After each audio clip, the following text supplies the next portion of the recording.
chamber to the people. Let the voices ring. Laws are made.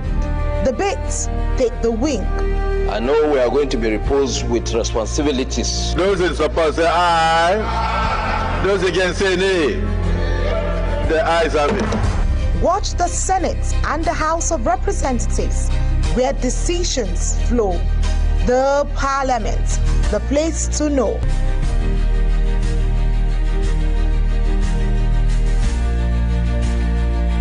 The Parliament. See power at play.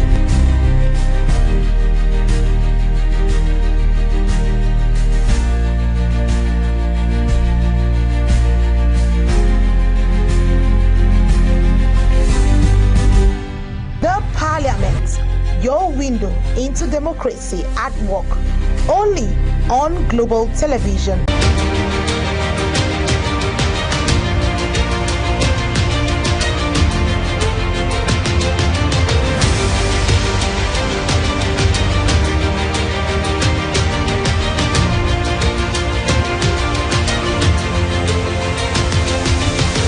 Hello and welcome to your parliamentary program, The Parliament, which deliberates on legislative policies from the chambers of the National Assembly to the voices shaping Nigeria's democratic journey. Welcome once again. I am Anieti Patrick. Each week we bring you the latest decisions, debates and developments from the heart of the legislature to the bills shaping national policy, the motions addressing citizens' concern and the oversight actions holding the government accountable. On this episode, the Deputy Speaker of the House of Representatives, Benjamin Kalu, has commended President Bola Tinubu for signing the Kampala Convention Domestication Act into law, describing it as a landmark move to restore the dignity and rights of internally displaced persons across the country. Kalu gave the commendation in Abuja while receiving a delegation from the International Committee of the Red Cross, noting that the law reflects a humane and people-centered leadership. The Deputy Speaker, Benjamin Kalu, who sponsored the bill, said Nigeria's move sets a precedent for Africa, providing a legal framework to safeguard the welfare, dignity and rights of displaced citizens, and called on government agencies to align budgets and policies to meet urgent needs in IDP camps, from health and security to social support. Kalu added that the ultimate goal is to end displacement by tackling root causes and enabling safe returns, promising National Assembly oversight to ensure law delivers real impact, a move the ICRC hailed as a model for other nations. Because we have given a legal shield for the rights, for the dignity, and for the welfare of these people. Because they are persons, even though they are displaced. They are citizens, even though they are displaced. And so, when you visit the camps and see what they go through, you begin to question. They didn't bring this upon themselves. What is their protection? That was the reason for Kampala Convention. And now that we have domesticated it, the law has become alive in our country for them to be protected in their rights, in their dignity, and in their welfare. During the visit, the ICR Nigeria head Doris L. Dohili pledged the organization's support for future humanitarian initiatives, praising Nigeria's effort to tackle the challenges faced by displaced persons. Kampala Convention and the domestication is also helping a lot, not only in terms of the general situation of the IDP, but also the missing file. As we know, this is a huge file in Nigeria that the ICRC is dealing with, and we need to make sure that more efforts are done in this regard, in regard of the IHL treaty and in regard of the missing file, in line with the Kampala Convention. So let's have the domestication of the Kampala Convention push us for more effort. And I know that you like challenges, so this is a new challenge on the table, the IHL treaty and the legal framework of the missing. It is expected that the Kampala Convention Domesticated Act would extend beyond the federal level to states for full protections of IDPs. The House of Representatives Ad Hoc Committee investigating Nigeria's port concession agreement has issued a strong warning to government agencies accused of frustrating its probe. The committee says it may invoke constitutional powers to compel compliance from agencies that refuse to honor its invitation over or submit required documents. Chairman of the committee, Kolawole Akinlayo, expressed displeasure during a news conference in Abuja, saying several ministries, departments, and agencies have either failed to appear before the panel or submitted incomplete documents critical to the investigation. The committee was constituted by the House of Representatives to investigate the performance and benefits accruing to the federal government from the concession of Nigeria's seaports, airports, and related terminals between 2006 and 2025. Unfortunately, more than 1 month into this onerous assignment, we have been faced with the daunting challenges of compelling relevant ministry departments and agencies of federal government to appear and provide the necessary and required information to enable the committee complete its works within the stipulated time. According to the chairman, the probe will review concession agreements, assess revenue remittances to government, and examine compliance with contractual, regulatory, and safety obligations by operators. The panel is also expected to evaluate infrastructure development, operational efficiency, service delivery, and labor issues within the concession framework, while identifying gaps and recommending reforms. Henceforth, this committee will no longer tolerate contempt of the Parliament, and we have resolved to invoke the statutory constitutional provisions to compel any hearing CEO head to appear before it. However, the committee says more than a month into the assignment, several agencies have ignored invitations or failed to submit requested documents. Among those listed are the Nigerian Port Authority, Nigerian Maritime Administration and Safety Agency, Nigeria Customs Service, Nigerian Upstream Petroleum Regulatory Commission, and Nigeria Liquefied Natural Gas Limited. The committee warned that persistent refusal to cooperate could attract sanctions under Section 89 and 129 of the Constitution of the Federal Republic of Nigeria 1999, including summons, fines, and possible arrest of erring officials. The Senate has cleared former lawmaker representing Rivers Southeast Senatorial District, Magnus Abe, for appointments as chairman of the board of the Nigerian Upstream Petroleum Regulation Commission. Senator Magnus Abe, a politically ally of the Minister of the Federal Capital Territory, Barrister Nyesom Wike, was screened by the Committee on Petroleum Resources Upstream before receiving the approval of lawmakers. The committee, chaired by Senator Eteng Williams, who represents Cross River Central Senatorial District, screened nominees forwarded by the President Bola Tinubu for appointment as chairman and non-executive commissioners of the commission. In line with the Senate's tradition for former lawmakers appearing for confirmation, Abe was asked to take a bow and go, having served 2 terms in the National Assembly. They are industry players, the three of them. We've not seen anybody that has not worked even in NUPRC, then DPR. So they have good knowledge. For us, they are regulators. They are going to regulate us well in the industry. I feel so, if confirmed, because you will hear from us, the Senate, in our next meeting.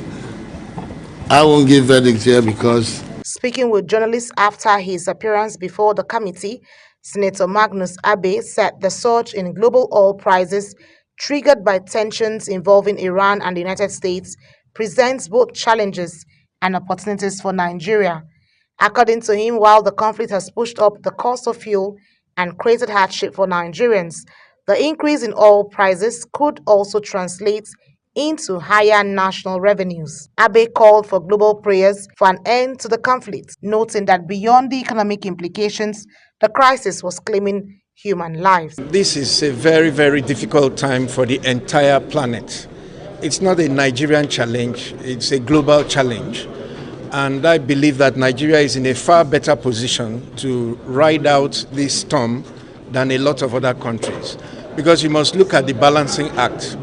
prices will definitely be affected, but revenues from our oil sales will also be positively affected.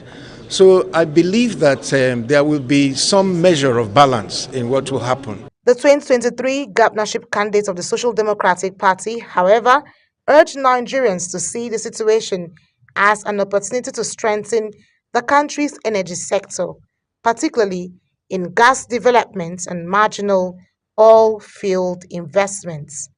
Meanwhile, lawmakers and stakeholders from the Southeast are intensifying efforts to secure national backing for the proposed creation of ANIM states as part of Nigeria's ongoing constitutional review.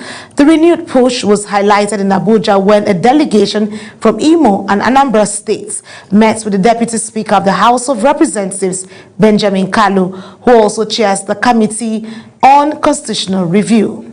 The delegation said it came to appreciate the Deputy Speaker for helping the Southeast arrive at a consensus on a single proposal for an additional state during the ongoing constitutional amendments process. Speaking on behalf of the group, Senator Osita Isunazo, who represents Imo West Senatorial District, said the agitation for ANIM states enjoys widespread support across communities in Imo and Anambra states.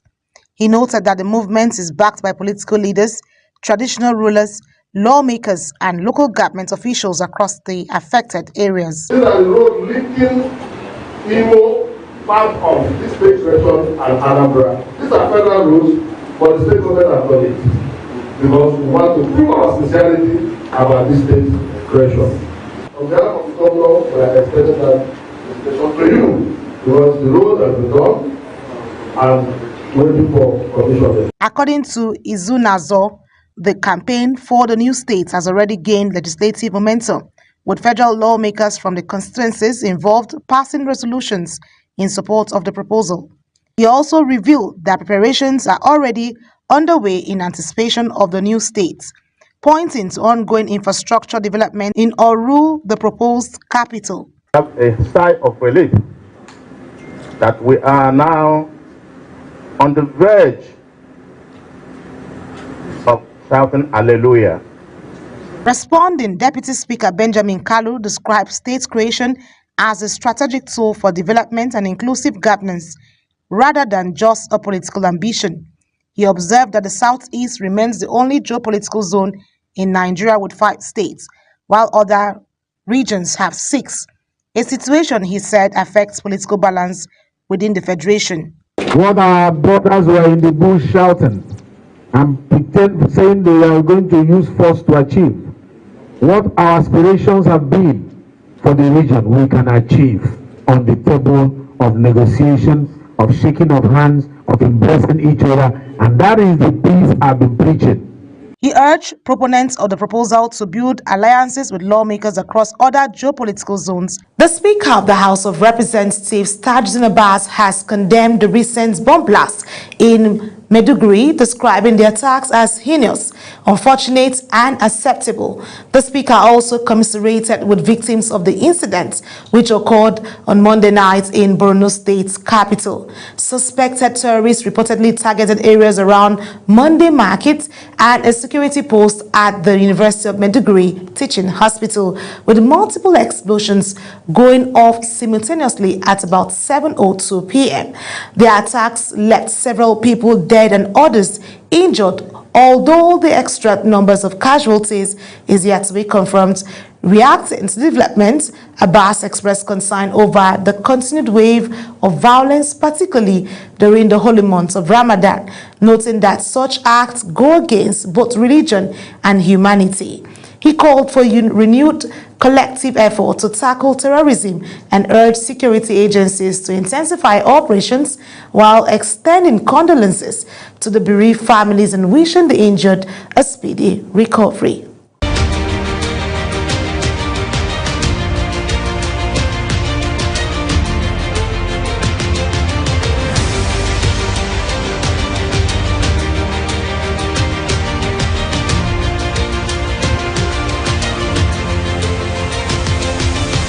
The managing director of the Federal Airport Authority, Olubunmi Kuku, Briefing the House Committee on Finance in Abuja stated that multiple foreign carriers are behind on payments to Nigeria. According to Kuku, in 2023, Qatar Airlines owed 2.7 billion naira. That debt has now reduced to 1.5 billion naira, but airlines including Virgin Atlantic, KLM, Egypt Air, Ethiopia Airlines, Air France, Turkish Airlines, and Africa World Airlines collectively owe over 18 billion naira. The Federal Airport Authority explained that while some airlines pay intermittently, the total arrears remain substantial. Despite the fact that they have a 2-week window, so our agreement with IATA, so across the world, most international airlines and some domestic airlines, there's a requirement for you to be able to join the IATA platform. It's because of things like settlements. The chairman of the House Committee on Finance, James Faleke, criticized the airlines, stressing that Nigeria must recover every kobo. Faleke said no Nigerian buys tickets on credit, warning that strict measures will be enforced against defaulters. You have to go and register this company, the shareholders, and do the needful. Carried? Carried. And MD. The committee also questioned why the debts were allowed to accumulate. It therefore gave FAN 2 weeks to report back on recovery efforts. Meanwhile, the committee directed the Corporate Affairs Commission to deregister Embet Finance Company, citing concerns over its registration and potential confusion with the government-owned Nigerian Bulk Electricity Trading PLC. Chairman, sir, if indeed, when we go out for compliance, if we see any Nigerian Bulk Electricity Trading Company PLC write its name, whether even without going out, if we see it publish anything in the media on its letterhead and it refers to itself as NBET, even before the registration of this one. Distinguished Chairman, sir, we are respectfully guided by your direction and your clarifications that the committee have provided us, and we are fully aligned with you in the understanding that all government entities that generate any kind of money are revenue generating. The committee called for full transparency in all revenue-generating agencies and vowed it will not rest until all funds owed by foreign airlines are fully recovered. Also, the Senate has confirmed the appointment of Usman Dagingari as non-career ambassador and Ambassador Yusuf Ismail as the Chief Executive Officer of the National Hajj Commission of Nigeria, as requested by President Bola Tinubu. The chairman, Senate Committee on Foreign Affairs, Senator Abubakar Bello, while presenting the committee's report to the senators, said the two nominees were thoroughly screened and were found suitable for the positions nominated for. Usman Nasam Dagingari as non-career ambassador and Ambassador Ismail Abba Yusuf as Chairman, CEO of National Hajj Commission of Nigeria. The committee sat down and thoroughly screened the nominees by Mr. President and have found them suitable for the positions of which they were nominated for. Having screened them successfully, Mr. President, on behalf of the committee, I would like to thank the Senate, Mr. President, for all support and cooperation. The Senate thereafter dissolved into the Committee of the Whole, led by the President of the Senate, Godswill Akpabio, where the report of the committee was considered and approved. The Senate has also ordered the Nigerian National Petroleum Company Limited to account for and refund a staggering 210 trillion naira following findings of unexplained and irregular financial records spanning through 2017 to 2023. The demand came from the Senate's Public Accounts Committee after reviewing the company's audited statements. Let's take a look. The Senate's Public Accounts Committee has accused the Nigerian National Petroleum Company Limited of failing to properly account for 210 trillion naira in its financial records. Chairman of the committee, Aliyu Wadada, disclosed the findings during a press briefing, saying the company could not satisfactorily explain 103 trillion naira recorded as accrued expenses and 107 trillion naira listed as sundry receivables. The committee also raised concerns over duplicated subsidy claims, inflated production costs, and 5.9 billion naira allegedly spent on a name change exercise, actions lawmakers describe as unacceptable. NNPC should and must account for the two figures. Then the two figures put together make up 210 trillion. The second resolution of the committee that the NNPCL should refund to Treasury all production costs charged against crude oil revenue. In response, the committee has resolved to summon both past and present management of NNPCL alongside officials of NAPIMS and the company's external auditors to provide detailed explanations for the discrepancies. Lawmakers further directed the Auditor General to conduct a forensic audit of the company's accounts to ensure transparency, accountability, and proper management of public funds. Immediate past management of NNPC and NAPIMS and their auditors to be laid by the present NNPCL management to provide clearer explanations regarding how these infractions happened, which will further enable the committee to take measures that will forestall future occurrences in the management of public funds. The Senate says it is committed to ensuring full accountability in the management of Nigeria's oil revenues, stressing that all discrepancies must be clarified in the interest of transparency and public trust.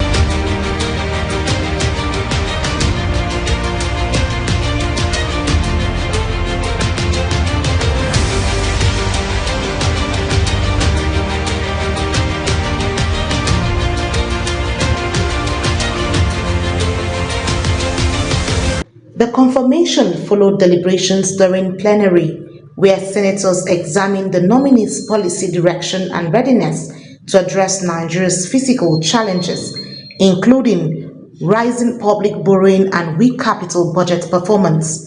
During the session, the Deputy Senate President, Jibrin Barrow, urged Oyedele to take into account the country's vast mineral resources and the persistent underperformance of capital budget implementation in recent years.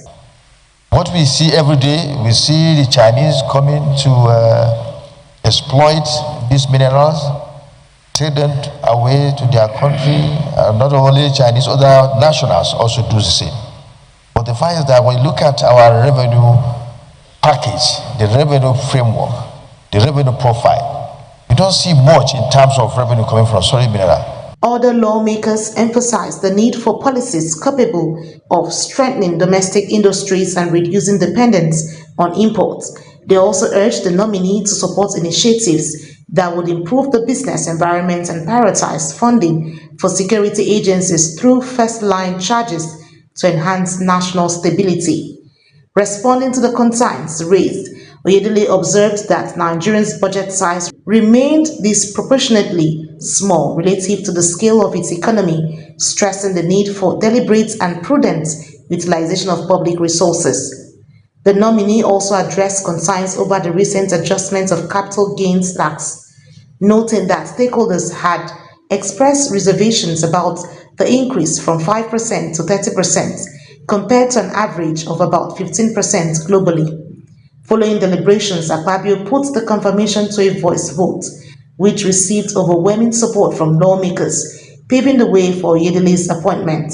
Rambles around the country helped a lot to douse tension, and your appearances in various fora also assisted to educate Nigerians that it was a good thing for the taxes to be harmonized, and I think it brought down a lot of tension.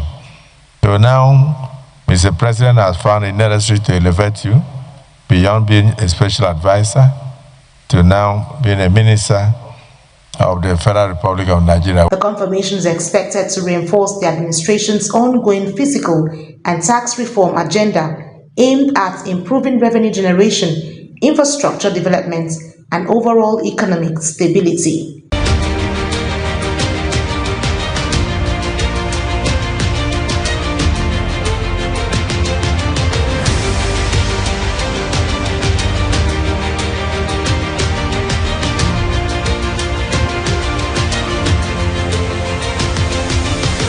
after President Bola Tinubu signed the Electoral Act into law. The House reviewed Section 77, which deals with party membership. The lawmakers say the amendment is aimed at preventing double registration and multiple party affiliations by politicians. Acting leader of the House, Sada Soli, says the move is intended to strengthen the exclusivity of political party membership. 14 days, elect in writing one political party to retain membership, because we must guarantee the freedom of association. Then failure to make such election shall render that person ineligible to participate in the primary election of any political party for that electoral cycle. This law must be clear on this process. Otherwise, the lawyers within that 21 days gap, they will stop primary elections of any political parties. However, the amendment generated mixed reactions from some lawmakers who called for caution. I submit that this act, we should amend this recommendation to mean that at all material time, a Nigerian must be limited to only one political party. Is it possible for somebody to go to another political party without my permission to go and register me there, and now turn around to claim that I have registered in two political parties? If it is possible, then we might be creating a situation that we may not be able to manage. I think you cannot, it will be mischief to, as an adult, go and register two political parties at the same time. It is wrong, totally wrong, an act of dishonesty. You should belong to one and follow that one through. But you cannot eat your cake and have it. But the Deputy Speaker, Benjamin Kalu, dismissed the concerns as the amendment scaled through. If you have, as a party, submitted your register, and there are about 3 registers or 4 registers where somebody wants to be mischievous, is in Party A, Party B, Party C. What should be his punishment? That is where we are. Earlier, 5 members of the House announced their defection from the People's Democratic Party and the Labour Party. Their defections were read during plenary by the Speaker, Tajuddin Abbas, while 4 lawmakers defected to the All Progressives Congress, 1 moved to the Accord Party. And that brings us to the size of the program. Thank you so much for being a part of the Parliament. Don't forget that the Parliament comes up on global television on DSTV channel 365 and StarTimes channel 276. To stay connected, kindly follow us across all social media platforms using @GlobalTVNG. Thank you to my production team. Until the next time, I am Anyeti Patrick. Bye for now.